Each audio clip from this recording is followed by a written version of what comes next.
Bonsoir, bienvenue dans cette nouvelle émission Libre Antenne. J'espère que vous avez passé d'excellentes vacances. Nous reprenons nos émissions depuis aujourd'hui en direct. Ce soir, je reçois, pour parler de la vision de Dieu pour la Martinique, le réveil spirituel, je reçois Christelle Chen. Bonsoir Christelle. Bonsoir Emmanuel. Merci pour être avec nous ce soir sur Zouk Télévision. C'est moi qui te remercie et je remercie tous ceux qui vont partager ce moment avec nous. Très bien. Ainsi que son époux. Donc, je reçois aussi Monsieur Thierry Etienne, voilà, c'est l'époux, donc. Bonsoir Emmanuel, bonsoir à toute la Martinique, bonsoir à tous ceux qui nous suivent. Voilà. Alors, pour mémoire, ça fait déjà 1 mois que vous avez fait une convention à la Martinique avec le docteur Eric Kin. Hein? Tout à fait. Tout à fait. On va en parler tout à l'heure. Et puis, nous commencerons, avant de faire cette émission, d'abord faire une prière. Oui, tout à fait. À votre convenance. Bien sûr. Et bonsoir aussi aux petits jeunes. Père éternel, Dieu de gloire, je te loue, je te bénis, Père. Je veux élever ton saint nom, Père, et bénir le peuple de la Martinique, ainsi que ce lieu et Emmanuel et toute son équipe. Je déploie le sang précieux de Jésus sur tous les bien-aimés qui nous écoutent. Que tout problème, que toute préoccupation s'agenouille devant le sang de Jésus, et je remets tout entre les mains du Seigneur, au nom puissant de Jésus. Amen. Amen. Amen. Et Thierry, peut-être? Eh bien, je vais poursuivre. Oui. Père éternel, je te rends grâce, je te bénis, je te remets ce moment entre tes mains, afin que ton peuple, Seigneur Jésus, puisse entendre ta vision pour la Martinique, afin que tes bien-aimés puissent effectivement, Père éternel, participer et prendre cours à cette émission pour ton nom, pour ta grâce et pour ta gloire, au nom puissant de Jésus. Amen, amen. Amen. Merci beaucoup à tous les deux. Merci. Alors, dis aussi aux téléspectateurs qui nous regardent que depuis une semaine, nous sommes enfin sur Orange, canal 42, sur la télévision d'Orange, la TV d'Orange, hein, c'est comme ça, il faut parler de ça. Sur la TV d'Orange, nous y sommes depuis une semaine sur le canal 42. Donc, nous sommes aussi sur Canal Sat, canal 29, et aussi sur SFR, c'est la chaîne 312. Mais la nouveauté dans tout ça, c'est l'arrivée de Zouk Télévision sur Orange Caraïbes, la TV d'Orange. Alors, on parlera évidemment donc de ce qui s'est passé le 22, 23, 24 juillet. C'était au Robert avec le docteur Eric King. Et je dirai aussi aux téléspectateurs qui pourront téléphoner, s'ils le souhaitent, au 05 96 71 27 07 pour parler, poser des questions à Christelle et à Étienne. Oui, Thierry, voilà. Thierry. Mais aussi s'ils étaient là lors de cette convention, oui, s'ils ont quelque chose à dire, s'ils ont été touchés. C'est parce qu'il y a quand même eu des moments très très forts. J'étais là le deuxième jour, le 23, et j'ai vu de mes yeux. Donc, si des gens veulent téléphoner pour parler de ce qui s'est passé, disons la manière dont ils ont vécu ça. Alors, comment vous, organisateurs, vous avez vécu ce moment fort de votre convention de juillet? Un moment très intense et surtout un accueil très chaleureux a été fait au docteur King Eric, qui revenait sur la Martinique pour la 3e fois, mais je pense qu'il a été beaucoup plus à l'aise dans son office, parce qu'il était vraiment dans la partie prophétique. Et en fait, je bénis Dieu pour cet homme de Dieu qui est notre Père spirituel et qui a pu bénir le peuple de Martinique. Donc c'est une convention qui s'est vraiment bien passée. Nous nous sommes retrouvés le premier jour avec près de 150 personnes. Le deuxième jour, 160 et le troisième jour, près de 170 personnes. D'accord. Donc vraiment, les Martiniquais ont répondu et puis c'est surtout qu'on a vu que ce peuple, c'est vraiment la soif de la parole de Dieu et puis c'est surtout que ce peuple recherche cette présence, cette gloire. Donc vraiment, on est vraiment très content d'avoir déjà mis en place cette convention. Et puis surtout que les Martiniquais ont répondu à cet appel. Oui. Et Thierry, tu as... Si, tout à fait. C'est exactement dans le même sens. Faire une convention, c'est vrai que mettre en place une convention, c'est toujours parfois très prenant. Et ça coûte cher, il ne faut pas... Oui, tout à fait. Faut qu'on le dise, parce qu'il vient de la Suisse. De la Suisse, tout à fait. Donc il faut Suisse. effectivement l'hébergement, il faut tout ça. Mais l'essentiel, c'est que pour Dieu, qu'est-ce qu'on ne peut pas faire pour Dieu? C'est vrai que Dieu nous met à cœur de mettre cette œuvre en place pour sa gloire. Et c'est avec joie que nous faisons. Notre famille se sacrifie, c'est vrai, puisque parfois il y a des sacrifices à faire, il faut toujours le comprendre, mais nous le faisons en toute joie, de façon à ce que le peuple de Martinique soit béni. Et pour cette 3e convention, vraiment je suis très heureux parce que l'impact que ça a eu est allé au-delà de nos attentes.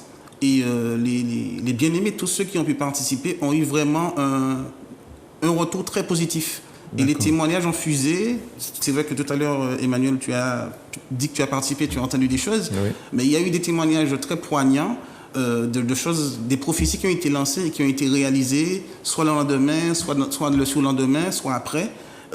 Et Dieu est toujours à l'œuvre. Parce que ce qu'il faut comprendre aujourd'hui, c'est que c'est vrai qu'il y a l'homme de Dieu, mais toute la gloire revient à Dieu. Et il est important aujourd'hui que les gens comprennent que le Dieu qui est le même hier, aujourd'hui et éternellement existe et qu'il est vraiment un Dieu réel qui est capable de bénir, qui est capable de guérir, qui est capable aussi d'amener la délivrance à son peuple.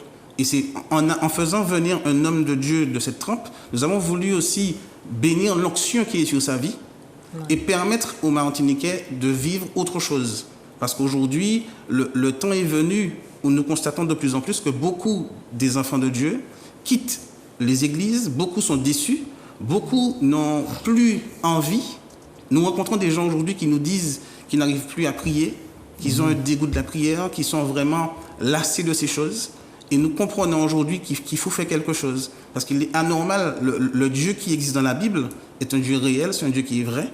Tous ceux qui ont vécu de petites expériences avec Dieu ou de grandes expériences le savent. Et il faut que tous sachent que Dieu est vrai, que Dieu est réel et que ce Dieu est le même hier, aujourd'hui, éternellement, il n'a pas changé. Et c'est pour ça que nous avons mis en place effectivement cette convention de façon à apporter à ce peuple qui avait besoin. Et par les thèmes qui ont été abordés, certains effectivement ont reconnu qu'il y avait autre chose. Et nous avons été très bénis par des personnes qui sont venues à la convention, soit le premier jour, soit le deuxième, soit le troisième jour, et qui aujourd'hui encore disent merci. Parce qu'ils savent que c'est un travail qui a été fait. Nous ne sommes pas là pour nos poches, nous ne sommes pas là pour venir devant les gens pour être beaux. Nous sommes venus pour accomplir un travail. Et c'est ce travail que nous essayons de mettre en place, malgré les embûches, malgré les difficultés, pour que le peuple de Dieu puisse voir la main de Dieu dans leur vie. Alors déjà, le jour de l'émission ici à Azur Télévision, j'avais été surpris par certaines choses que le docteur m'avait demandé, qui s'avéraient exactes. Donc j'étais un peu surpris, le nom de mon quartier, ma maman, je crois, ou mon grand-père, enfin bon, j'étais surpris par ça. Tout à fait. Mais j'étais encore plus surpris lorsque je suis allé le samedi. Le samedi, tout à fait. Et quand je l'ai entendu parler j'ai entendu une dame parler de son père qui était à l'hôpital de Trinité. Voilà. Et il a prié pour elle. Donc, je ne sais pas ce qu'il en est advenu après. Et son père est sorti de l'hôpital 2 jours après. Comme il avait prédit. Eh bien oui. Exact. Parce que c'est Dieu. Il est sorti du coma et quand je l'ai eu au téléphone... Oui, c'est vrai, c'est important, il était dans le coma. Il était dans le coma et en fait, quand j'ai eu la sœur, elle me dit que son père est déjà dans son jardin. C'était impressionnant. Il a récupéré très, très, très rapidement. Gloire à Dieu. Ben oui, vraiment, c'est... Et là, c'est pas des bobards. J'étais là, j'ai entendu, elle j'ai était vu. inquiète pour son père. Bien Elle voulait sûr. effectivement, et c'est vrai que le Dr King, à travers, voulait avoir un portable pour prier pour le père, mais l'hôpital était fermé. Il était déjà à plus de 20h30. L'hôpital était fermé et c'était impossible. Et quand même, par la foi, il a prié pour cet homme au travers de sa fille. Et Dieu a fait grâce à cet homme, parce que cet homme est sorti de ce coma. Il a quitté l'hôpital. On a eu ce témoignage. C'est pour ça que je dis que Dieu est vivant. Il faut vraiment que tout un chacun retienne cela, qu'il y a un temps, au temps convenable, au temps favorable, il vous exaucera. Et il y a un temps favorable pour chaque personne. Donc, mais Dieu a voulu, au travers de cette convention, démontrer autre chose aux Martiniquais. Que ce qu'on appelle la révélation, ce qu'on appelle le temps prophétique, ce qu'on appelle la prière de délivrance, la prière de guérison existe. Et c'est vraiment ces messages que nous voulons faire comprendre à celui qui nous écoute, qui souffre, qui est dans ces difficultés, qu'il entende et qu'il comprenne que c'est possible pour toi aussi. Bien. Christelle, tu voudrais rajouter quelque chose sur ce qui s'est passé les 22, 23 et 24 juillet? Oui, simplement dire que le public qui était à l'habitation Samuel Kedi, c'est pas le même public qu'on a trouvé à l'espace Sonate. Donc ça veut dire les personnes qui sont venues, c'était vraiment des personnes nouvelles. Et c'est ça en fait qui nous a vraiment étonnés. Et je pense que dans l'attitude, dans le parler de toutes ces personnes que j'ai pu rencontrer, puisque j'ai eu à faire des entretiens, ce sont des personnes vraiment qui sont, en quelque part, qui ont été très déçues de la spiritualité, de la façon dont on mène les choses en Martinique. Parce que, par exemple, pour prendre l'exemple des hôtels, il y a des personnes bien aimées qui étaient au contact de personnes poussent des hôtels et leur situation n'a pas changé. Et qui te disent, mais qui ne comprennent pas pourquoi. Mais en fait, ce qu'il faut comprendre, c'est qu'il y a des personnes qui sont mandatées pour des hôtels et il y a des hommes de Dieu qui ne sont pas mandatés pour ça. Alors pour les hôtels, il faudra qu'on explique à nouveau. Oui, il faudra qu'on explique. C'est vrai qu'on est entré un peu rapidement dans le thème. Mais je pense que c'est ramener le cœur de chacun. Et puis ces personnes aussi qui avaient aussi déserté l'Église, qui commencent aussi à se dire, bon, quelque chose se passe, donc je regarde, j'écoute, et puis c'est surtout la qualité des enseignements. Maintenant, les gens ne sont pas, les bien-aimés ne sont pas sur la vision, c'est-à-dire ils sont très exigeants sur la nourriture. Et ça m'a énormément frappé. Oui. C'est vrai. Il y avait de quoi rester pantois. C'est vrai qu'au début, avant effectivement l'intervention du Dr King, nous avons quand même voulu, poussés par l'Esprit de Dieu, à asseoir certaines notions. Et les gens aussi ont beaucoup apprécié ces moments où la servante de Dieu, Christelle, prenait le temps de leur expliquer certaines choses. Voilà. Et les gens étaient fort surpris par aussi cette attention. Et puis, c'était calme, c'était des enseignements très profonds. Avant chaque soir, avant que le Dr King intervienne. Et ça aussi, c'est quelque chose qui nous a marqué parce que beaucoup disent effectivement qu'ils sont 20 ans, 15 ans, 30 ans pour eux dans des lieux où on prie Dieu et qui n'avaient pas encore pu accéder à ce niveau de connaissance. Et aujourd'hui, après tout cela, les gens viennent aujourd'hui à nos enseignements parce qu'ils se disent frappés par cette connaissance ou des choses profondes. Par exemple, la dernière fois, nous avons eu à enseigner sur l'amour en Christ et nous expliquions aux gens à travers Job, qui est dans la Bible, tout le monde connaît l'histoire de Job, et nous avons eu à leur expliquer que c'est vrai que tout le monde connaît que Dieu, on dit que Dieu était là, Job était là et que Dieu a envoyé Satan vers Job, par exemple. Et que pour beaucoup, Dieu a été fracassé la vie de Job. Mais à travers cet exemple de la Bible, nous avons su démontrer aux gens que Job était dans ses habitudes. Et comme beaucoup de gens, Job disait qu'il faisait des choses pour Dieu parce que la Bible dit que Job faisait des holocaustes pour ses fils. Donc, ses parents lui ont parlé de Dieu. Il n'a jamais eu une rencontre avec Dieu. Il était intègre, il faisait les choses par habitude. Et c'est pour ça, en fait, qu'en réalité, que quand Satan vient, Dieu lui dit « As-tu vu mon serviteur Job ?» Et il l'envoie. Et ce n'est qu'après avoir été frappé par Dieu à 2 reprises, parce que dans la première partie, c'était ses enfants, ses animaux, tout ça. Plus tard, c'était lui-même par la maladie, que enfin, Job est sorti de ses habitudes au point où il dit, dans Job 42, verset 2, qu'enfin, il a connu Dieu. Il avait entendu parler de lui, mais maintenant, il a vu. D'accord. Donc, si quelqu'un dit, j'avais entendu parler de toi, et maintenant je t'ai vu, nous voyons que Job était dans ses habitudes et qu'il a fallu que Dieu, par cette mort en Christ, le mystère de la mort en Christ, ait fracassé sa vie pour qu'enfin qu'il puisse connaître ce Dieu dont il avait entendu parler. Mais après tous ces déboires, il a été restauré. Il a été restauré. Mais par Dieu. Par ce chemin, Dieu est passé pour qu'il puisse avoir une rencontre avec lui. D'accord, il fallait déjà le briser. Voilà. Et ça aussi, c'est expliqué aux bien-aimés qu'à travers le brisement, bien souvent, nous avons des difficultés. Mais à travers ces difficultés-là, que Dieu passe pour nous faire passer à un autre cap. Donc, il ne faut pas toujours voir le brisement comme étant... C'est vrai que là, c'est Dieu qui a envoyé Satan l'écraser. Mais parfois, ce Dieu-là aussi est un Dieu mystérieux et qu'il est capable de nous mettre dans la difficulté, de nous laisser dans la difficulté pour qu'on puisse avoir une rencontre avec lui. Et c'était aussi une façon d'inviter toutes les personnes à quitter les habitudes. Parce que beaucoup disent, oui, je vais à la messe, je fais ça pour Dieu. Mais est-ce que Dieu reconnaît ces choses-là? Est-ce que Dieu agrée ces choses-là? Est-ce que c'est ce que Dieu attend de nous?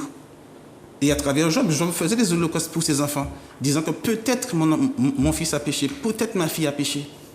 Mais nous voyons qu'à travers son histoire, il a fallu que Dieu le brise pour qu'il puisse avoir une rencontre avec Dieu tellement, c'est encore plus puissant dans la révélation, toujours au chapitre 42, il a fallu que ce soit Job qui prie pour ses amis pour que Dieu ne les écrase pas. Pardonne leurs péchés, en fait. Pardonne leurs péchés. Ouais. Donc, à ce moment-là, Job a été établi par Dieu et reconnu, mandaté pour sortir à travers un hôtel, justement, ses amis du péché. Et pourtant, au début de Job, tout le monde dit que Job intègre, il avait la richesse, il avait tout. Oui, il avait tout, oui. Mais c'est l'exemple de beaucoup de gens. Il faut rencontrer Dieu. Il faut avoir cette rencontre avec Dieu qui va impacter notre vie pour qu'on puisse dire qu'on connaît Dieu. Et ce sont ces enseignements-là qu'on essaie de démontrer à nos frères et sœurs, à tous les bien-aimés, que parfois on pense tellement être arrivé, mais même Job, il a fallu tout ça pour qu'il puisse dire, on m'avait parlé de toi, mais maintenant je t'ai vu. Christelle, sur ça, sur ce que Thierry dit, est-ce que tu as quelque chose à rajouter? C'est-à-dire que j'abonde dans son sens. C'est-à-dire que quand moi, on m'a approché pour me parler de Jésus, on m'a parlé de Jésus qui n'était pas attirant ni attractif. C'est-à-dire que pour moi, il faut me démontrer. J'étais très cartésienne. Je dis oui, mais il parle de Christ, mais qu'est-ce que Dieu peut faire, et tout ça. Donc j'étais j'observais en fait. Mais aujourd'hui, avec la parole, moi je trouve ça passionnant. Passionnant de découvrir ce Dieu-là. Un Dieu si puissant en capacité de résoudre des problèmes, de te retirer de ton manque de connaissance, de ton manque d'intelligence et parfois de ton manque de sagesse pour te dire, écoute, je t'ai choisi toi, je souhaite que tu ailles à la Martinique et que les 20 ans que tu as passés auprès de moi, que tu dises ce que tu as vécu, que tu dises l'élève assidu que tu as été et comment toi tu es parvenu avec ton époux à ce résultat. Parce que ce résultat n'est pas le fruit du travail de personnes qui vous forment. Ce travail est un travail qui est fait dans le secret. Et il est fait au pied de Dieu. Ça demande rigueur, ça demande pleurs, ça demande incompréhension. Ça dit que parfois, tu fuis l'appel de Dieu. Tu te dis, mais non, mais peut-être que finalement, tu n'es pas appelé. Mais pourquoi tu vis tout ça de déboire? Et puis d'autant plus qu'en Martinique, tu n'as pas de réponse. Ça veut dire que même si tu sens que tu as l'appel, mais tu te sens seul, tu sens que parfois tu peux même perdre pied, tu te dis non, mais Seigneur, mais où est la porte de sortie? Qu'est-ce que je dois faire? Comment je dois faire pour répondre à cet appel? Parce que beaucoup de personnes, quand vous allez dans les assemblées, oui, vous êtes prévus pour un puissant ministère, c'est ce qu'on retient. Mais entre le point A et le point B, Emmanuel, je t'assure qu'il y a un parcours. Ouais. Regarde, ça fait 20 ans. 20 ans où peut-être qu'on se sentait capable, on se disait, on rencontrait des hommes de Dieu, mais pourquoi vous ne servez pas encore Dieu? Je dis, mais qu'est-ce qui fait que je ne sers pas encore Dieu, en fait? Et des sacrifices dont tu parlais, ça peut être, je ne sais pas, quelqu'un qui est appelé peut-être, mais il faut... Ça peut être la famille, Emmanuel. Ça peut être la famille, mais ça peut être aussi, il faut lâcher le rhum. Il y a toutes ces choses-là. Il faut lâcher peut-être. Il faut en vérité faire vraiment un sacrifice.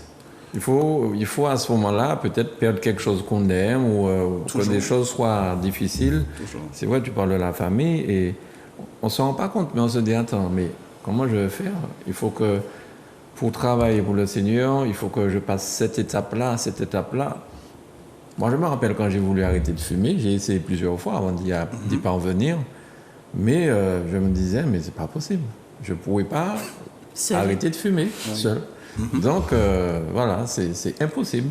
Et bien, finalement, ça s'est fait par une partie douloureuse parce que, voilà, c'est à la perte de mon frère qui m'avait initié à la cigarette.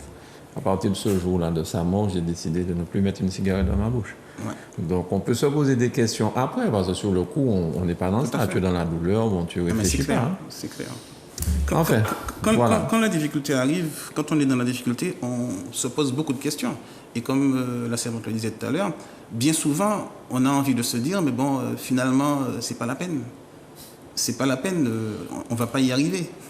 Mais ce sont ces étapes-là. L'image que je vais te donner, c'est que comme si parfois, aujourd'hui, nous savons qu'il y a beaucoup de personnes qui passent par ces difficultés, qui savent qu'ils ont un appel de Dieu sur leur vie, qui ne comprennent pas leur vie. Et c'est là qu'on veut leur faire ce cri d'espoir. Parfois, Dieu met son pied sur votre tête en attendant que vous ne puissiez plus bouger. C'est l'image que je peux donner. L'image que je peux donner, c'est qu'il est en train de vous tester, il est en train de vous éprouver, et il veut qu'il n'y ait plus aucun geste, plus aucun murmure, plus rien. Que vous soyez capable de lui dire, bon, Seigneur, ok, j'ai compris, je te laisse tout, prends. Et c'est ça qu'il attend. Et tout le temps qu'on n'arrive pas à ce stade, tout le temps qu'on n'arrive pas à ce moment-là, eh bien, il va nous éprouver. Parce que qui aime bien châtie bien. Oui. Oui. Donc il est aussi ce Père aimant. Il est aussi ce Père, effectivement, qui veut de notre bien. Mais ce qu'il faut comprendre, c'est que pour faire de grandes choses avec Dieu, à celui qui a reçu beaucoup, il va demander beaucoup. Et tout dépend, en fait, du niveau dans lequel Dieu veut utiliser quelqu'un. C'est pour ça qu'il y a 5 ministères. Et effectivement, certains font un classement. Je ne dirais pas une question de classement, c'est une question d'onction, une question de grade, une question, effectivement, de savoir quel est le mandat que Dieu a donné à quelqu'un. Mais pour quelqu'un qui va beaucoup souffrir, il faut qu'il s'attende, effectivement, à avoir un grand ministère. Celui, effectivement, qui doit simplement faire de petites choses, ce sera peut-être 2 ans. Mais celui, vraiment, quand on regarde à travers la Bible, des gens comme Moïse, il a beaucoup souffert. Et il a commencé son ministère très tard. C'est ça. Oui.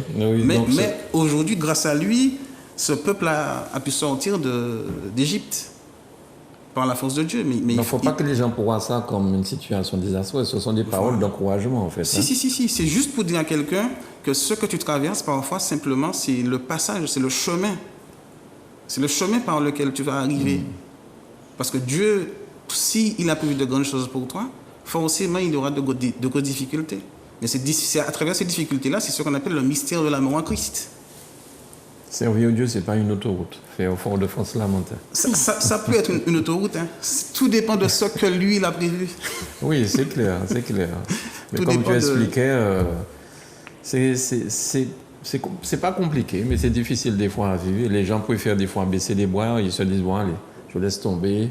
Il faut vraiment s'accrocher des fois. C'est complexe parce qu'en fait, c'est la mise à part qui est compliquée. Parce que c'est se sentir entouré de beaucoup de gens et se sentir quand même seul. C'est comme si on vous met une marque dessus et en fait, vous vous sentez seul. Donc, vous êtes pratiquement obligé de faire la feuille de route qui vous a été donnée. Et je pense que c'est l'étape qui est compliquée pour ceux qui sont appelés. Après cette étape, il y a le principe de l'élection, mais il y a beaucoup de tests. Il y a beaucoup de tests. Et moi, j'ai envie de dire aux bien-aimés, il y a la Bible, il y a la parole de Dieu, mais il y a l'homme en lui-même et ses valeurs. Ça aussi, c'est très important. C'est-à-dire, tu peux avoir l'onction, tu peux être une femme ou un homme d'onction, mais il ne faudrait pas que dans ton caractère, ça vienne souiller l'onction. C'est-à-dire, ta façon de réagir, c'est-à-dire, on a du mal à trouver Dieu en toi. C'est ça aussi. Ouais. Non, mais c'est vrai. Eh bien, oui. On a bien entamé.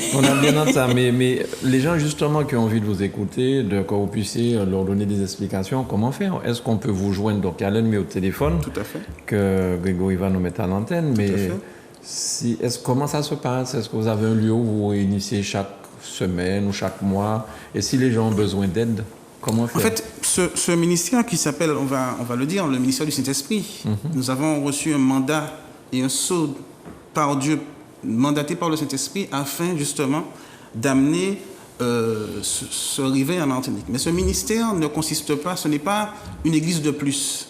Et on ne cesse, et on veut vraiment que les gens le comprennent, nous ne sommes pas venus là pour monter une église. Aujourd'hui, le mandat est simple, il faut enseigner le peuple. Le peuple périt par faute de connaissance, la Bible dit. Et ce qu'il faut comprendre, c'est que les messages parfois que les gens entendent, et même aujourd'hui quand on dit les témoignages qu'on entend, les gens nous disent qu'ils n'ont pas de nourriture solide. Parce qu'on les nourrit au lait. Les choses de Dieu sont simples. Dieu, à travers toute la Bible, Jésus parlait en parabole. Et Jésus révélait ses mystères à un petit groupe, pas à tout le monde. Parfois, il pouvait y avoir 5000 personnes qui donnaient à manger, 3000 personnes qui donnaient à manger, mais les mystères de Dieu, parce que Jésus, dans Colossiens 2, au chapitre du verset 2 au verset 3, il est dit que Christ, le mystère de Dieu, et Christ même qu'on pense connaître, est en soi un mystère. Et Dieu dit qu'il est le mystère caché. Donc quelque chose qui est caché ne peut être révélé, mais ce sera révélé qu'à un petit groupe. Et ce qu'il faut comprendre aujourd'hui, c'est que ce ministère, en fait, est constitué d'enseignements par lesquels nous avons cette grâce de pouvoir comprendre les mystères de Dieu. Je ne veux pas choquer qui que ce soit ce soir, ce n'est pas le but, mais Dieu révèle ses mystères à ses amis. Pour ceux qui ont une Bible, si vous allez dans Jean 15, à partir du verset 14 au verset 15, vous allez voir que Dieu dit aux disciples qu'ils ne sont plus des disciples, mais qu'ils sont même des amis. D'accord. C'est pour dire qu'il y a des serviteurs de Dieu, oui, mais il y a comme la servante disait, ceux qui seront les amis de Dieu, en capacité d'entendre et de comprendre les mystères. Ces mystères seront reçus par les serviteurs, par les amis de Dieu, par révélation. Et ce sont ces révélations qui vont devenir des connaissances. D'accord. Donc il faut aujourd'hui que les gens comprennent que ce ministère qui est le ministère du Saint-Esprit, nous sommes mandatés pour pouvoir enseigner ces mystères, comme la mort en Christ, comme le pouvoir du jour, le pouvoir de la nuit. Ce sont la prééminence de Dieu. Ce sont ces choses-là que nous enseignons de façon à ce que les gens puissent avoir une connaissance. Pour que le peuple puisse comprendre. Parce que beaucoup vivent des difficultés, mais la Bible dit que le peuple périt par faute de connaissance. Par exemple, parfois Dieu peut vous dire de ne pas aller à la table des morts. Mais parce que c'est mon frère, parce que c'est ma soeur.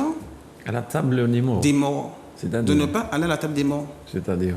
Parce que c'est un principe. Si aujourd'hui Dieu vous appelle, la servante vous a dit que il vous met à part. Et il vous dit de ne pas vous mettre à la table des morts. Ça veut dire que forcément les personnes qui sont devant vous ne sont pas pour vous. Ok. D'accord? Donc il faut vous protéger. Mais beaucoup ne vont pas comprendre ça et se dire que c'est mon frère, c'est ma soeur, c'est ma mère, c'est mon père. Voilà. Mais si Dieu vous parle, même en songe, en vision ou en rêve, il va vous donner cette parole. Ne va pas là, ne fais pas ça. Ce sont ces choses. Vous avez cette possibilité d'avoir cette connaissance, mais vous n'arrivez pas à obéir à Dieu. Et à ce moment-là, vous allez pécher contre Dieu et vous mettre en difficulté. Et nous constatons de plus en plus que c'est ça. Beaucoup, en fait, reçoivent déjà beaucoup de choses de Dieu, mais par désobéissance, préfèrent faire plaisir à l'homme plutôt qu'obéir à Dieu. Et ces révélations, comment on peut les avoir par songe, c'est ça? Oui, Dieu parle tantôt d'une façon, tantôt d'une autre. Mais au travers de la parole, Dieu peut se révéler. Mais aussi, il y a la possibilité que Dieu vienne vous donner des révélations, que Dieu vienne vous parler. Parce que Dieu parle. Dieu dit qu'il appelle ses brebis par leur nom. Donc, quand il parle, on n'a pas de doute, on sait que c'est Dieu. Quand il y a une révélation, bien il parle. La Bible dit qu'il faut soumettre tout esprit. Donc, mais il faut quand même aujourd'hui, vous priez Dieu, vous allez devant la face de Dieu prier Dieu, Dieu vous parle, c'est pas le diable que vous priez. Donc il y a des phases, il y a des choses qui démontrent que vous êtes en train de prier Dieu, que Dieu vous dit ne fréquente plus un tel. Laisse cet homme. Cet homme n'est pas pour toi, mais sa femme. Donc ce sont des choses que les vrais enfants de Dieu doivent aujourd'hui apprendre à comprendre et à vivre. Dieu parle, il a toujours parlé. Il n'est pas un Dieu qui est... Et c'est d'autant plus vrai qu'aujourd'hui, pourquoi le ministère du Saint-Esprit? Parce que quand Jésus est parti, Jésus nous a laissé quoi? Le Saint-Esprit. Il a dit, il vaut mieux que je parte afin que vienne le Consolateur, l'Esprit qui va vous révéler toutes choses. Mais aujourd'hui, nous constatons de plus en plus, et c'est vrai que les gens le reconnaissent, on parle du Saint-Esprit quand? À la Pentecôte. Beaucoup disent parler de Dieu, beaucoup disent connaître Dieu, mais beaucoup mettent le Saint-Esprit dans un coin. Ils n'en parlent qu'à la Pentecôte. On fait une grande fête. Et puis c'est tout. Mais il est le personnage central aujourd'hui. Et c'est lui, c'est quand Jésus est monté, il a dit qu'il nous laissait le Saint-Esprit. Et dans ce ministère, nous parlons beaucoup du Saint-Esprit. Parce que c'est le personnage central aujourd'hui. Dieu, il est Dieu. Jésus, il est monté. Il vit, il règne. Mais il nous a laissé un consolateur. Et c'est ce consolateur qui constitue tout notre tout aujourd'hui. Et il faut beaucoup s'appuyer sur lui parce que c'est lui qui donne les révélations, c'est lui qui parle de Jésus aujourd'hui. Alors, certaines personnes disent que si on a besoin de quelque chose, il faut s'adresser à Dieu. Pourquoi on parle de Jésus? Pourquoi pas s'adresser à Dieu? Parce que, est-ce que Jésus, c'est Dieu? C'est une question qui revient. La Bible dit bien que Jésus est le chemin et la vie. C'est-à-dire c'est le moyen d'atteindre. Tu ne peux pas accéder à Dieu si tu ne passes pas par Jésus, puisqu'il est le chemin et la vie. Et qu'est-ce qui est mort à la croix? Pour toi, pour moi, pour nous les bien-aimés, c'est Jésus-Christ. Donc concernant les mystères, je voulais juste rebondir dessus. Pourquoi notre mandat est si clair pour nous? Parce qu'en fait, Dieu veut équiper des personnes en Martinique. Pourquoi? Comment ça se passe? Chaque fois que vous recevez un mystère, ça déverrouille les niveaux d'onction chez vous. C'est ça qui vous permet d'évoluer. Si vous ne recevez pas une nourriture constituée de mystères et de connaissances, l'onction n'est pas déverrouillée chez vous. Vous n'avez pas cette possibilité en vous de déverrouiller les niveaux d'onction. C'est pour ça nous-mêmes, quand nous avons commencé à chercher Dieu, Dieu nous a orientés vers des vidéos qu'on n'a pas. Par exemple, le prophète Kakou Séverin, c'est l'une des vidéos qui a un peu changé notre vie, qui nous a même encouragés à nous dire, eh bien, quelque chose existe, mais bon Dieu, mais Seigneur, il y a quelque chose. Et quelqu'un a payé le prix. Donc le mystère, pourquoi on parle de mystère? Et le mystère de la mort en Christ, c'est une révélation qu'on a reçue en 2005. Donc c'est un truc très ancien. Ça veut dire qu'aujourd'hui même, Dieu nous demande de mettre ces mystères à la disposition du peuple. Ça veut dire qu'on n'est pas en train de vous cacher quoi que ce soit. Le travail qui a été fait dans le secret, aujourd'hui est porté à la lumière afin que les frères et sœurs soient bénis. Parce qu'en fait, bien-aimés, vous avez donné votre vie à Dieu, c'est-à-dire le salut. Ce qui s'est passé, c'est que les bien-aimés se sont arrêtés là. Ils ne se sont pas laissés conduire par le Saint-Esprit pour être des fils. Le Saint-Esprit, quand on est conduit par le Saint-Esprit, on est fils du Saint-Esprit, de Dieu. Et en fait, la création attend la révélation des fils, pas d'une église, pas d'une congrégation, mais des fils. Donc c'est ça la complexité de la chose. Certains se sont arrêtés au salut. Ils ne se laissent plus conduire par le Saint-Esprit. Parce que dans les églises même, le Saint-Esprit, quand il y a une manifestation même du Saint-Esprit, un mouvement prophétique, on fait taire les choses. Pas parce qu'on n'a peut-être pas envie, parce que moi-même, quand j'ai commencé à aller à l'église, quand les prophéties arrivaient, je voyais bien que le pasteur en question arrêtait le mouvement de l'Esprit. Et finalement, je lui ai demandé, mais pourquoi? Il m'a dit, écoutez, le principe pour nous, pasteurs, nous ne voulons pas de la voix prophétique parce que nous ne savons pas la gérer. Vous ne savez pas la gérer, partez en formation, suivez des séminaires, mais vous ne pouvez pas étouffer des gens que Dieu a envie d'utiliser parce que vous n'arrivez pas à gérer la voix prophétique qui est en fait la voix du Saint-Esprit de Dieu. La voix prophétique, c'est l'œil de Dieu. La voix prophétique, c'est ce qui peut éviter un malheur à quelqu'un. Donc il faut laisser la voix prophétique prendre place dans l'assemblée. Il faut pouvoir faire des échanges entre pasteurs, entre hommes de Dieu et servantes de Dieu. Savoir qu'est-ce que tu prêches, c'est être curieux de savoir quels sont les messages qui sont porteurs d'espoir, quels sont les messages qui peuvent révolutionner nos frères et sœurs. C'est ça pour les bien-aimés et c'est ce qu'ils ont besoin. J'ai fait des entretiens et je me suis rendu compte que les bien-aimés faisaient partie d'églises et ils se sentaient seuls. À des moments phares de leur vie, l'église les a laissés tomber. À des moments phares de leur vie où il y avait décès de maman, de père, il n'y avait personne pour eux. Ce n'est pas normal, ça. C'est un abus de langage de parler de mon église. L'église, c'est l'épouse de Christ et elle n'appartient à personne.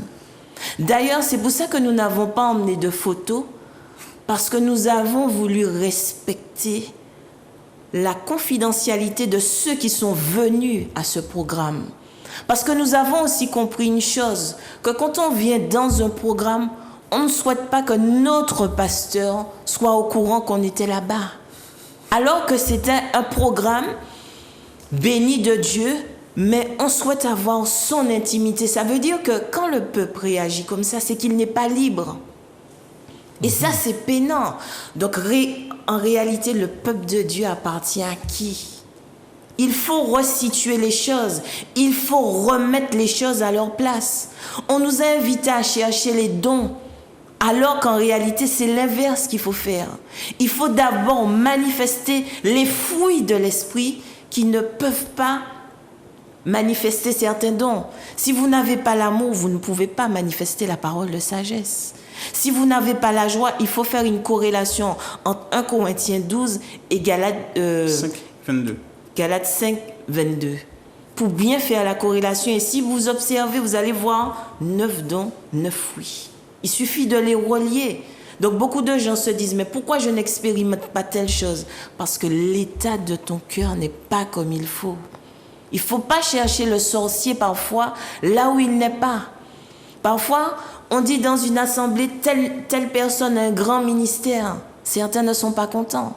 Ils se disent, mais pourquoi Dieu ne m'a pas localisé? Mais il faut attendre ton tour simplement.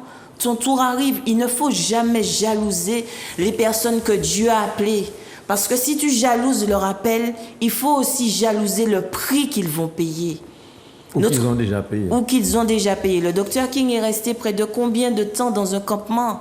Quand il parle, ça fait mal au cœur de gens. On dit, mais votre père spirituel, il raconte toujours qu'il a vécu dans un campement. Mais c'est son témoignage. Et ça, on le respecte. Oui. Alors, on va faire un petit tour au téléphone. Hein. Okay. Zouk Télévision, bonsoir. Allô? Oui, allô? Oui, bonsoir, monsieur. Oui, bonsoir. Bonsoir, vous nous appelez d'où? J'appelle de la Guadeloupe. Guadeloupe. Et le prénom? Hubert. Hubert, on t'écoute. Bonsoir, Hubert. Oui, je voulais justement déjà dire bonsoir, monsieur et madame. Bonsoir, Hubert. Je viens de prendre l'émission en cours. J'ai entendu madame parler de quelque chose qui, pour moi, à mon avis, qui est très capital et fondamental. Je voudrais simplement lui demander, est-ce que les hommes qui ont été mandatés par la parole ou par Dieu, ils n'ont pas essayé de transmettre ce qu'ils ont appris ou compris, peu importe, au détriment de tout l'ensemble de l'humanité. Et ce changement, ils n'ont pas su expliquer clairement que ça ne viendra pas comme une baguette magique. La première thèse. Et il faut que les hommes de Dieu qui se disent mandatés, et déjà commencent par se soigner. D'abord, avant de toucher quelqu'un d'autre. Si ces éléments ne sont pas alignés, cela ne pourra jamais marcher. Et c'est là que je rejoins madame qui disait que automatiquement, il faudrait que le Saint-Esprit qui est en nous, qu'on puisse voir qu'il y a Dieu dans cet homme qui, soi-disant, dit qu'il est un représentant de Dieu. Et c'est pour cela que j'ai intervenu, pour que vous pouvez m'éclairer un petit peu dessus, parce que beaucoup de gens se font véritablement frustrés dans les assemblées et qui n'arrivent pas à connaître, véritablement toucher le Saint Graal de Dieu. Tout à fait, Hubert. Je me permets, Hubert, de répondre. Nous te rejoignons tout à fait, Hubert, dans ta vision des choses. Donc, tu peux raccrocher, tu vas entendre mieux par la télé. Merci, Hubert. Bonne soirée. Puisque c'est vrai que, comme nous l'avons dit, nous avons eu cette grâce de rester en dehors du système pendant longtemps, mais ce n'est pas pour autant que nous n'avons pas eu des échos de ce qui se passait dans le système. Et aujourd'hui, c'est vrai que la Bible dit qu'il y a beaucoup d'appelés, très peu d'élus. Déjà, c'est une parole qui est réelle. Beaucoup ont été appelés, et parce qu'on leur a dit qu'il y a l'appel de Dieu sur ta vie, vont ouvrir une église, vont ouvrir une assemblée, ouvrent leur petite communauté, reçoivent des gens et font des choses soi-disant pour Dieu. Mais ce qu'ils oublient, c'est qu'après élus, il faut être mandaté même par Dieu. Et il ne suffit pas d'être appelé pour dire que j'ai un ministère. Il faut encore recevoir le sceau de Dieu. Je dirais même pas parfois le sceau d'un homme. Oui, parfois on peut avoir un père spirituel qui va vous libérer. C'est une chose. Mais il faut déjà avoir cette rencontre avec Dieu, de façon à ce que Dieu vienne aussi attester que tu peux y aller, je t'ai envoyé. Le souci est que, comme tu l'as bien dit Hubert, aujourd'hui, beaucoup se font avoir. Et au travers des différents témoignages que nous aussi nous avons pu recevoir, nous constatons qu'il y a beaucoup de gens qui sont aujourd'hui des malades spirituels, parce qu'ils ont été brisés. Le souci est qu'en Martinique, à travers les témoignages des uns et des autres, nous constatons que beaucoup n'ont pas suivi Dieu, ils ont suivi un homme. Beaucoup aujourd'hui sont partis en voyage, ont fait des choses, ont suivi des hommes de Dieu, mais ils n'ont jamais eu une rencontre avec Dieu, parce qu'ils n'ont pas compris qu'on doit effectivement honorer une onction sur un homme, mais pas pour autant suivre un homme. Parce que le jour où l'homme tombe, forcément tu tombes, et tu es déçu, et tu es brisé. Et aujourd'hui, même dans le monde, les différents scandales qui émergent dans le milieu spirituel, que ce soit les différentes obédiences, prouvent que l'homme est faillible. Ouais. Donc si on suit Dieu, on ne doit pas être déçu qu'un homme tombe. Parce que c'est Dieu qu'on cherche, c'est Dieu qu'on suit. Mais le souci, si on est effectivement membre, parce que les gens aiment bien dire aujourd'hui, je suis membre d'une église. Mais mes amis, pardon, Dieu a dit qu'il cherche quoi? Des membres ou bien des disciples? Et c'est pareil. Là encore, c'est un abus de langage. Beaucoup disent, je suis membre d'une église. Mais ma Bible me dit que Dieu cherche des disciples. Il a dit, allez partout, faites des disciples, pas des membres. Mais le souci est que quand effectivement on est membre et qu'on est resté 10 ans, 20 ans en tant que membre, quand le leader tombe, ou bien quand on constate que le leader finalement, il n'est pas si de Dieu que ça, eh bien on a perdu 10 ans, on a perdu 20 ans. C'est pour ça qu'aujourd'hui, à travers ce ministère, comme on dit, ce n'est pas une église de plus.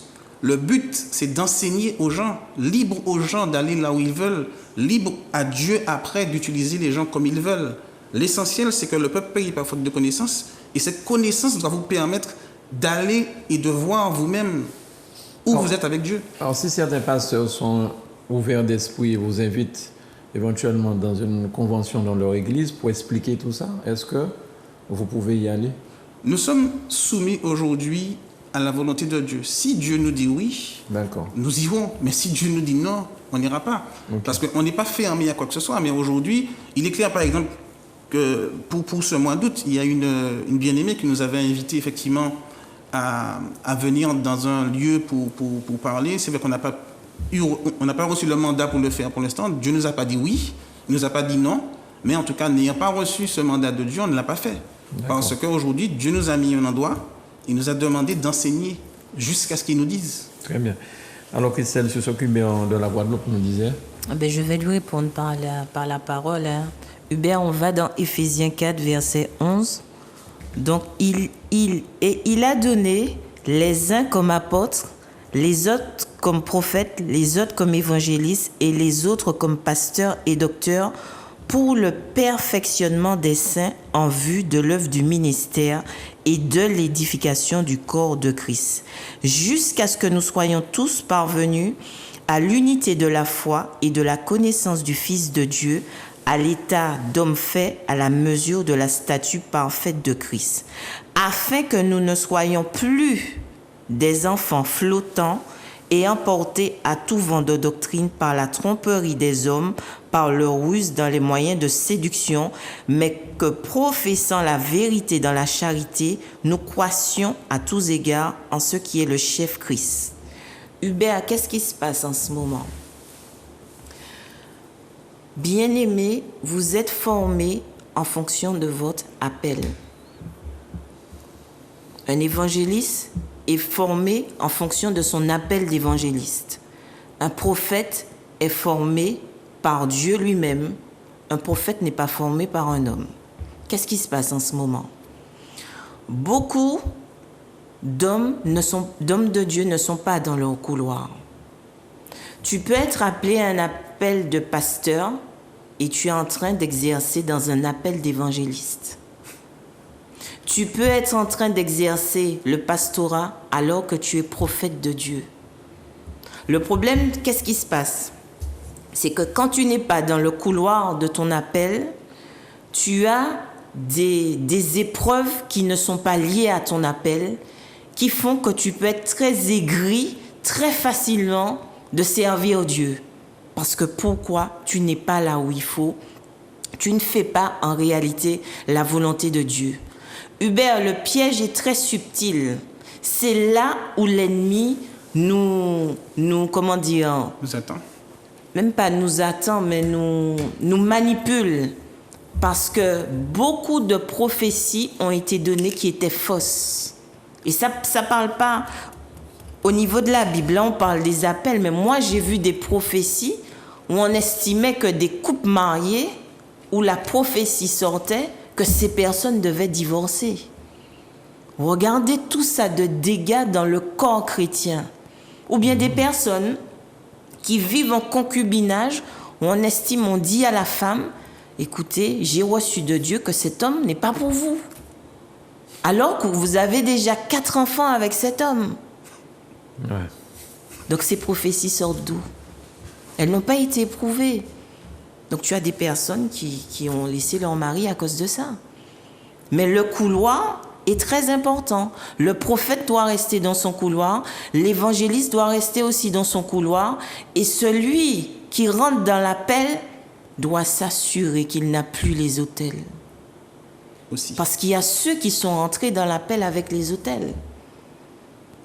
Et les autels sont en train de les fatiguer. Bien-aimé pasteur, prophète, évangéliste, je n'ai rien. Je suis respectueuse des offices. Mais simplement, j'ai pris du temps. J'ai compris que moi-même, j'avais un problème spirituel et que je ne pouvais pas rentrer dans l'appel. J'avais un problème d'autel qui m'empêchait d'entrer dans mon appel. Chaque fois que je faisais un pas, chaque fois, je sentais que la corde me tirait.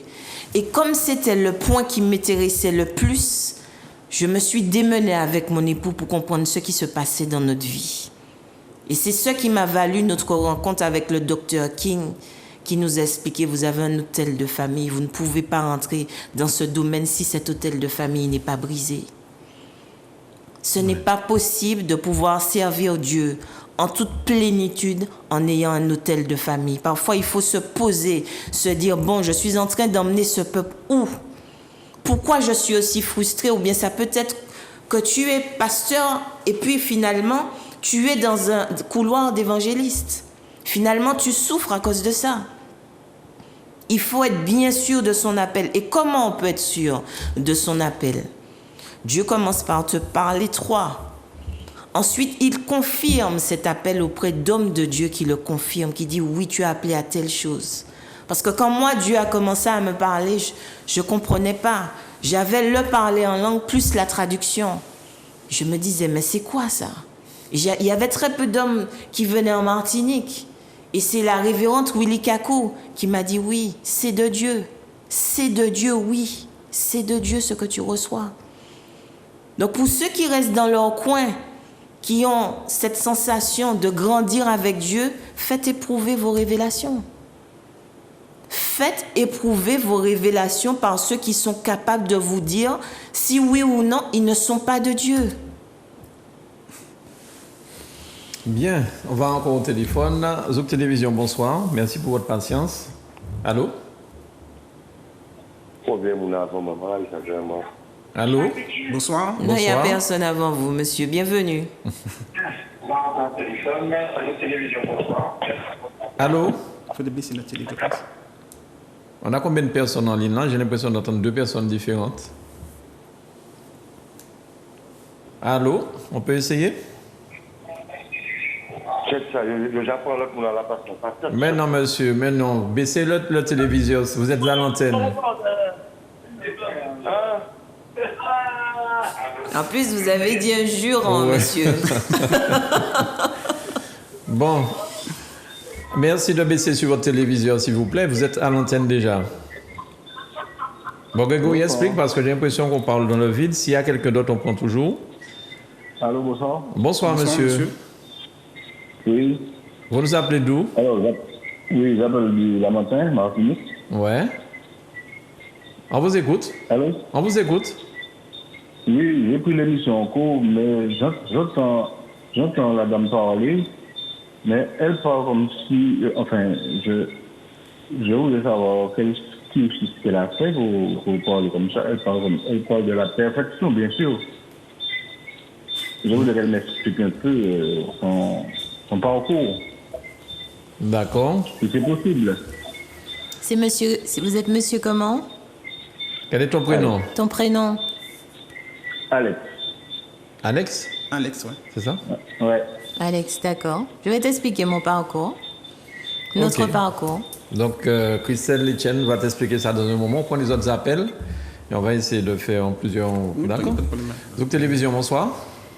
Oui, Bonsoir, madame. bonsoir monsieur. Oui, vous nous appelez d'où? De machin, de Capestero. De Capester en Guadeloupe. Oui, Bonsoir, madame. Quel est le prénom? Germaine. Germaine. Germaine, ben, Christelle et Thierry t'écoutent si tu as une question ou bien un témoignage à faire. On t'écoute, tu as l'antenne. Oui. Alors, il y a... Bien bonjour tout le monde. Bien Bonsoir, bonjour, Germaine. Germaine. Bonsoir, Germaine. Bien bonsoir tout le monde. Bonsoir, Bonsoir, Germaine. Germaine. Oui. Alors, il y a quelque chose qui m'embrouille un peu. Vous m'entendez? Très bien. Tout à fait. On Je t'écoute. n'entends pas la réponse. hein. Mais on t'écoute, Oui, on t'écoute, Germaine. vas-y. On t'écoute. Tu as Oui. toute notre attention. Alors, depuis le 3 jours, vous avez parlé à la télé. Il y a le mot, oh là là, j'ai encore oublié, hôtel. Que veut dire le mot hôtel quand vous parlez? On va On va l'expliquer tout l'expliquer, à l'heure. Germaine, dans un instant. On va te répondre. D'accord.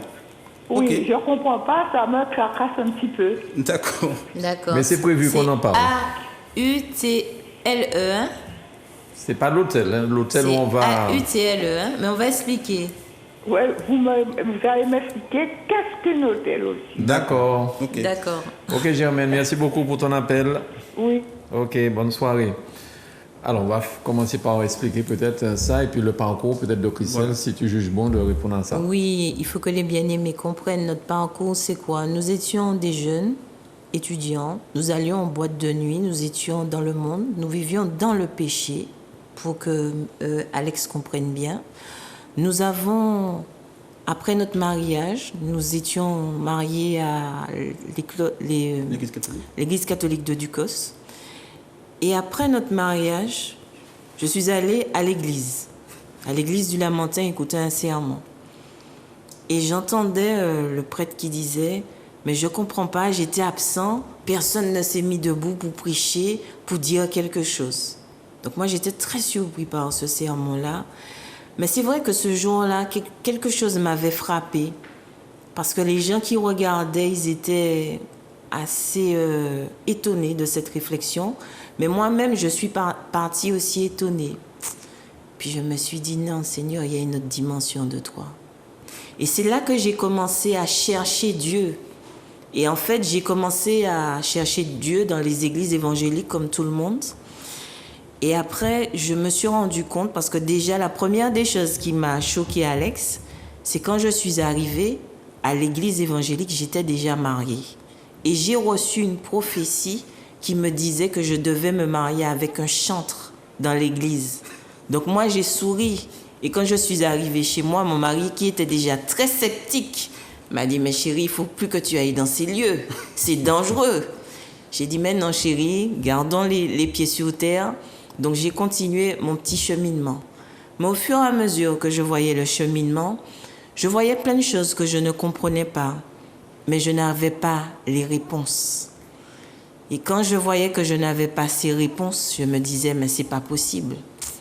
Mais au fond de moi, je sentais que je devais continuer à creuser. Donc j'ai pris le baptême.